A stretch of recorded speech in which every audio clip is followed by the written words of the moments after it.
केंद्रीय निवडणूक आयोगाने नुकतीच हरियाणा आणि जम्मू काश्मीरमधील विधानसभा निवडणुकांची घोषणा केली आहे। महाराष्ट्राच्या निवडणुका नंतर घेतल्या जातील असं आयोगानं जाहीर केलं आहे।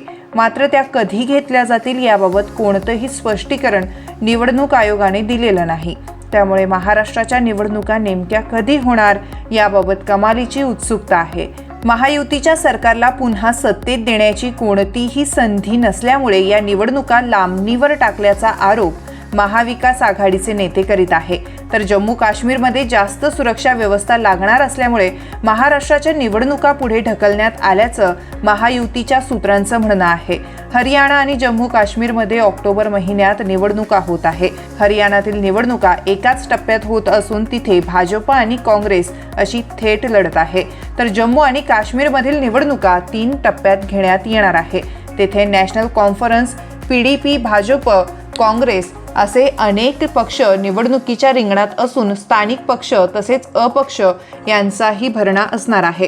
काश्मीरमध्ये नॅशनल कॉन्फरन्स आणि काँग्रेस यांच्या जागा वाटपाच्या वाटाघाटी जवळपास अंतिम टप्प्यात आहे। दोघांच्याही जाहीरनाम्यावर भाजपने कठोर शब्दात टीका केली आहे। कलम 370 हटवल्यानंतर प्रथमच जम्मू काश्मीरमध्ये विधानसभा निवडणुका होत आहे। त्यामुळे तेथे नेहमीपेक्षा अधिक बंदोबस्त ठेवण्याची आवश्यकता आहे।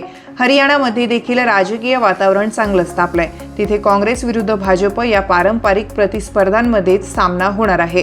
शेती, पाणी, खेळ, कुस्ती आणि जाती असे विविध मुद्दे या निवडणुकीत चर्चिले जाणार आहेत। शरद पवार यांच्या अत्यंत निकटवर्तीय मानल्या जाणाऱ्या सोनिया दुहान यांनी राष्ट्रवादी काँग्रेस पक्षाला रामराम ठोकत अन्य पक्षात प्रवेश केलाय। बजरंग पुनिया, साक्षी मलिक, विनेश फोगाट अशा कुस्तीवीरांच्या प्रभावामुळे या निवडणुकीला वेगळा रंग चढण्याची शक्यता देखील व्यक्त करण्यात येत आहे। त्यामुळे ही निवडणूक अधिक रंगतदार ठरणार असल्याची चित्र आहेत। 2019 साली महाराष्ट्रात ऑक्टोबर महिन्यात विधानसभा निवडणुका झाल्या होत्या आणि ऑक्टोबरच्या अखेरच्या आठवड्यात निकाल जाहीर झाले होते। महाराष्ट्रातील जनतेने महायुतीला स्पष्ट कौल देत 163 जागा दिल्या होत्या। मात्र उद्धव ठाकरे यांनी आयत्या वेळी काँग्रेस राष्ट्रवादीशी घरोबा करून महायुती तोडली आणि महाविकास आघाडी स्थापन झाली। 2च वर्षात महाविकास आघाडी कोसळली आणि एकनाथ शिंदे, देवेंद्र फडणवीस यांचं महायुतीचं सरकार स्थापन झालं। त्यानंतर अजित पवार देखील या महायुती सरकारमध्ये सहभागी झाले। लोकसभा निवडणुकीत मात्र महाविकास आघाडीने महायुतीचा पराभव केला। त्यामुळे राज्यात सध्या महाविकास आघाडीच्या बाजूने वातावरण असल्याचा दावा पवार ठाकरे यांच्याकडून करण्यात येत आहे।